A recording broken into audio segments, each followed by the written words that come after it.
بسم اللہ الرحمن الرحیم۔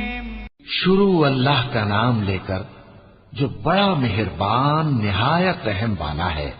أرأيت الذي يكذب بالدين فذلك الذي يدع اليتيم ولا يحض على طعام المسكين فويل للمصلين الذين هم عن صلاتهم ساهون الذين هم يراءون ويمنعون الماعون۔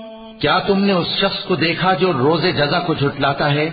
یہ وہی بدبخت ہے جو یتیم کو دھکے دیتا ہے اور نادار کو کھانا کھلانے کے لیے لوگوں کو ترغیب نہیں دیتا۔ تو ایسے نمازیوں کی خرابی ہے جو اپنی نماز کی طرف سے غافل رہتے ہیں، جو ریاکاری کرتے ہیں اور جو برتنے کی چیزیں مانگنے پر نہیں دیتے۔ وَلَقَ اللَّهُ